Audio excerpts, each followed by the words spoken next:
guys, and welcome to the woman's Okay, cave. first of all, hello, and welcome to the woman's cave because she forgot to look for the record to start. So James wins. James, really? Oh wait, that's your bottle of champagne. That's your, no, take it all back. For champagne. Take it back. I was like, girl, I'm behaving. I'm having frozen mimosas like I don't know what.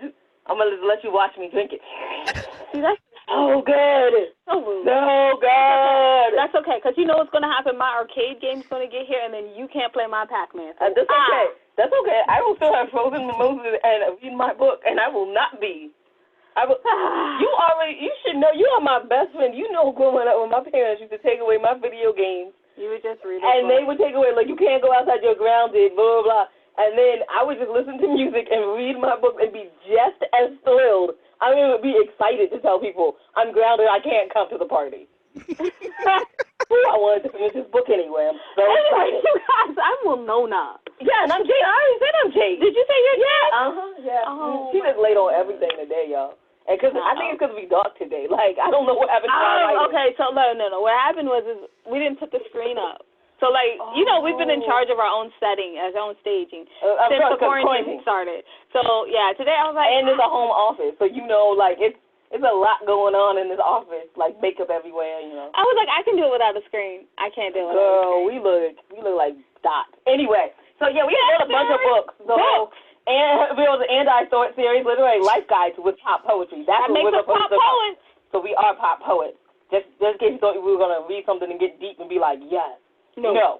Yeah. No, you're going to be like, oh, okay, yeah, that makes sense. They talk about life. Absolutely. That's what we do. So you can check out the I Thought series, And I Thought Divorce Was Bad, And I Thought Being Grown Up Was Easy, both available on Audible, and the rest of them, Amazon.com, Buzz, and all that. You know, just check it out. And then the Mystery Guide series. There's 13 books long. Mystery Guide series. Man, well, no, could you stop today? Mystery Guide series, and If Only I Were Me, A Departure. The Departure. It's just only poetry. It's available on BarnesandNoble.com.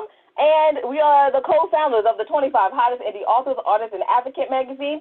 And you can check out everything your ladies are doing on www.andwethought.com. But you're not here to hear about us. No, you're here to hear about my wonderful guest. We were talking before, and, like, she's amazing. So, would you like to introduce yourself?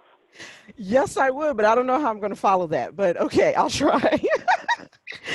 My name is Naima Simone. I'm a USA Today Bestselling author of contemporary romance and erotic romance. And one thing you should definitely know about me is Jason Momoa on the down low. But don't tell anybody. That stays here. Okay, sure. I'm sure nobody will say anything about that. No, yeah. That stays here. So let's talk about how you started. Excuse me. Let's talk about how you started. You're writing career. No, Winona, you're being professional, and plus the beach is calling my name, so we have to. Okay. She wanted to hear more about Jason Momoa. I get it. Well, I'll call you. Yeah, right? That's what she was like, stop, pause, what? Did she just invoke the name? She invoked the name. It must be talked about. Close to deity status. But not there. She invoked the name. So let's talk about how you got started as an author. Well, I was first published in 2009 with Allures Cave Publishing, which doesn't exist anymore. But I've been writing since I was younger. My first book was about me and Ralph Tresvant from New Edition because nobody else was going to write our love story. So I had to write it, which then led to my love story with Donnie Wahlberg. Do you see a pattern here from the Kids of the Block? So I figured since nobody else is going to write these stories, I had to. And even though the first book I published was not about me and Donnie, it did sell. And I've just been writing ever since. I'm published now with Harlequin and Entangle Publishing. So it's been, 10 years, 11 years now. Wow, so how does it feel to be a full-time author? It feels amazing. Because I don't know, I grew up in a small town in Plainfield, New Jersey. And, I grew up reading romance, from the time I was 12, Joanna Lindsay and Nora Roberts. And I never imagined I could do what they did, that, it was always a dream. So I worked years in banking, which is so odd because I hate numbers, but that's what I did. And then when I was finally able to, I sold, after I think my third or fourth book, my husband and I talked it over, and we decided to step out on faith. And I came home, and I've been a full-time writer since 2012. And it's just amazing being able to wake up every day doing what you love. You know, it's not easy. I actually work harder now than I did when I was at the bank, because well, yeah, y'all know there's no such thing as leaving it at the office, right?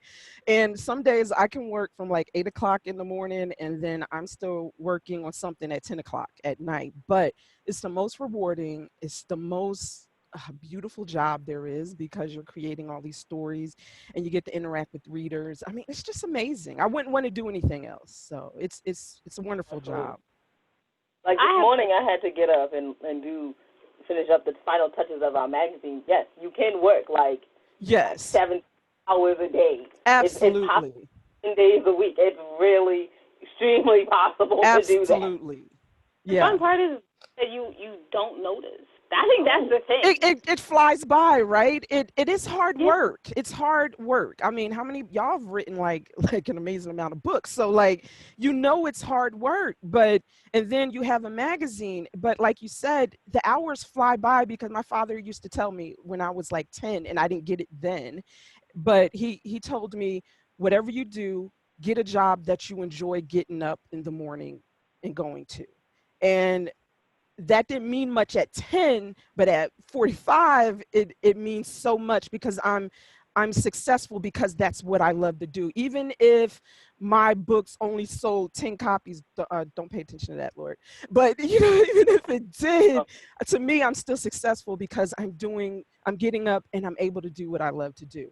But so if you love it, the hours fly by. Those sometimes I have like 17-hour days, but it's so rewarding because it's productive, because I can look back and see what I did during the day, and it's for me, you know.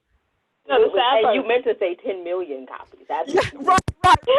10 million. That's what it is. Yeah, 10 million. Humble, and you left the million off, but it's okay. 10 million copies.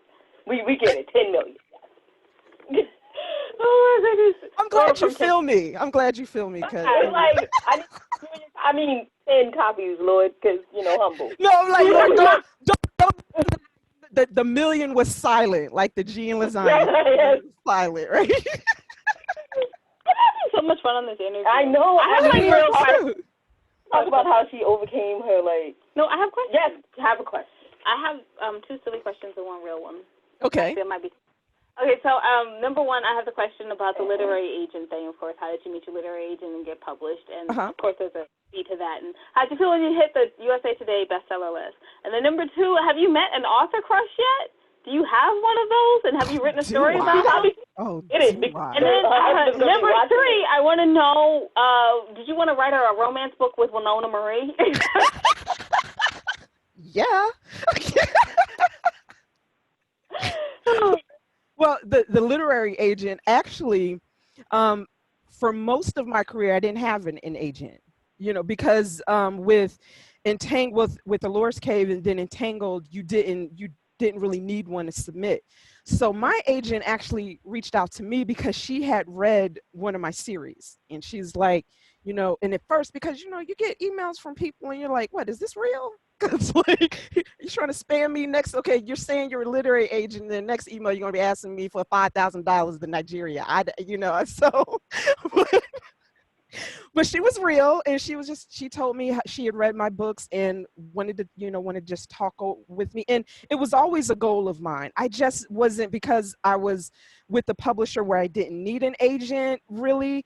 I just wasn't thinking about it. But when the opportunity presented myself, I did my research. I spoke to other authors that she represented.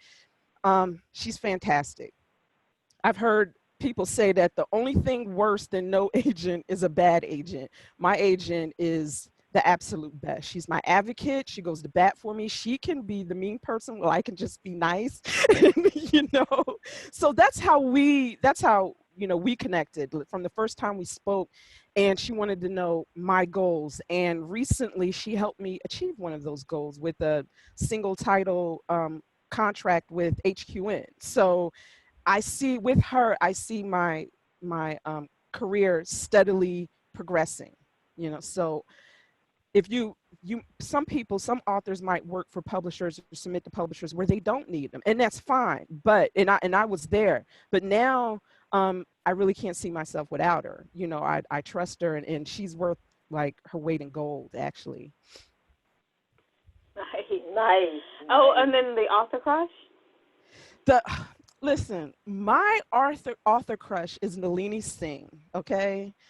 And I'm just telling you now, I have not been able to meet her, but there was an author who was at a conference where she was speaking, and I was like, oh my God, Nalini Singh is there. Can you touch her? Because, you know, I believe that she would probably get a restraining order against me. And she told her like, Naima, like she doesn't know me, Nalini Singh doesn't, but what she did was she wrote "Hi Naima" on a piece of paper and held it up, and the author took a picture and sent it to me. And I'm telling you, flat out fell out. Okay, when I woke up and resurrected, I might have fell out again. But yeah, I still have that picture. One day we're going to meet. One day. Absolutely. All right. Do you have author crush? What was yours? My author crush, I don't really have one. I have one, but it's just on hearsay of what an author looks like. Yeah. So like one of the people that's a good romance, that's a decent sized romance writer was like, have you seen the pecs on Nicholas Sparks? And I was like, what? I have never seen Nicholas Sparks, like ever. Oh, you mean like an author crush who's fine that I want to meet? No, I don't. Oh, okay, because I'm like, I was just like, oh, so I have to meet him. So my author crush, I can't meet him, obviously, because Mickey Spillane. Yeah, he's dead. And he's dead. So I can't meet him. That would be awkward. So, like, everyone else, sure, but Mickey Spillane is the reason I actually started this thing called reading. And I started writing Mickey Spillane. Like, writing the other, like, the mysteries is because of Mickey Spillane. So I can't meet him because he's dead. But I mean, like, I could meet him. I'd be fighting that line. Well, you know, socially distanced line with my mask on, obviously, because Corona out here and it's real. But, you know, like, definitely. Yeah. That's how I feel about Nalini Singh. Yeah, that's how I feel. I can't think of a male author that I would really has like Jason Momoa. Don't get yourself with your own. Okay, because I was wondering if Jason Momoa wrote a book, then I would, but Nalini Singh. So where can people find out more about your books? And please say you're going to come back on. Oh my goodness! I would absolutely love to, because I love you guys. I'm crushing on you. You can go to my website, www.naimasimone.com. I have all my books there. So. Thank you so much Thank you. Laughing it up with us. We always love to laugh it up in the cave, right? Yes. In the cave, we love to laugh it up. And I'll just wrap us up, please. So you can find out everything your ladies are doing on www.andwethought.com. While you're there, take a moment to go to the ladies tab, go to the middle, see the charities that we proudly support. Yes, we know that times are hard, so you might not be able to support them with money, and that's okay. Maybe you're cleaning up, and you're like, hey, why do I have so many sweaters? And you were thinking about donating it. Maybe you want to donate it to them. And if you don't have that, that's fine, too. You can just go on their website and see what they're doing and write them a kind note and say, look, man, I see what you're doing, and thank you for doing it. Thank you for being in the world and putting yourself out here. People love encouragement. I love encouragement. Everyone loves a little note that says that they're doing a good thing. So maybe you could just do that, and we thank you in advance for that. And remember, wisdom is all around you if you're open to finding it and accepting it. So peace and love, you guys, from Winona and Jared.